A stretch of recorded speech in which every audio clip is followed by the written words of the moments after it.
प्रकरणानंतर पोलीस स्टेशनला आले होते सगळे पत्रकार मित्र. काय नेमकं निवेदन दिलं आणि अधिकाऱ्यांनी तुम्हाला काय त्याच्यावरती सांगितलं? नमस्कार, माझं नाव सुरेश लक्ष्मण वाणी. मी एक विघ्नर टाइम्स नावाचं चॅनल चालवतो की ज्याचं रजिस्ट्रेशन आहे आणि मी दैनिक पुढारीचा बातमीदार आहे. दिनांक 14/8/2026 रोजी आजनवळे या ठिकाणी प्रशासनाने आणि तालुक्याचे आमदार शरद सोनवणे यांनी अदानी प्रकल्पासंदर्भामध्ये एक बैठक बोलवली होती. ती बैठकीचं वार्तांकन करण्यासाठी मी त्या ठिकाणी गेलो होतो. त्याच्या आदल्या दिवशी या अदानी प्रकल्पातलं जनसुनावणी रद्द व्हावी म्हणून सूरज वाजगे उपोषणाला बसलेले आहेत. त्या संदर्भात मी माजी आमदार अतुल बेनके यांची मुलाखत घेतली. त्या मुलाखतीमध्ये माजी आमदार अतुल बेनके असं म्हणाले की माझं जिल्हाधिकारी यांच्याशी बोलणं झालेलं आहे आणि 21 तारखेची जनसुनावणी रद्द होणार आहे आणि ती रद्द होणार आहे असे बेनके यांनी सांगितल्याचा मी एक टेक्स्ट मेसेज केला, तो ग्रुपवर टाकला.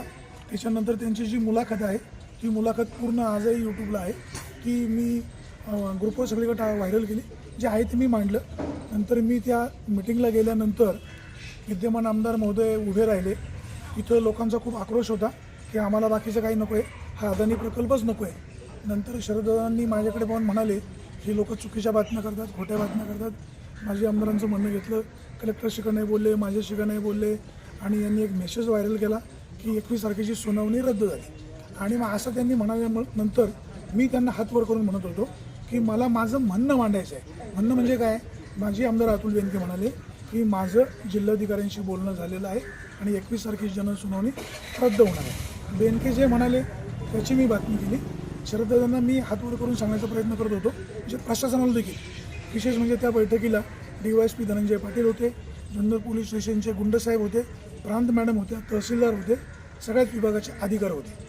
ह्या अधिकाऱ्यांच्या उपस्थितीमध्ये शरददादा सोनवणे यांनी मला धमकी दिली की तुम्ही काय करताय आम्हाला माहिती आहे, माझ्यावर अनेक गुन्हे दाखल आहे, 15 तारीख जाऊ द्या, मग मी तुमच्याकडे पाहतो. त्यामुळे शरददादा ज्या पद्धतीनं बोललेलं आहे त्यामुळे त्यांच्या ह्या बोलण्यामुळं माझ्या जीविताला धोका आहे.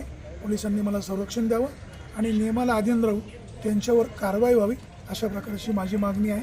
धन्यवाद. तक्रार अर्जात काय म्हटली? तक्रार अर्जामध्ये जे सांगितलं आहे तेच मेन्शन केलेलं आहे. धन्यवाद.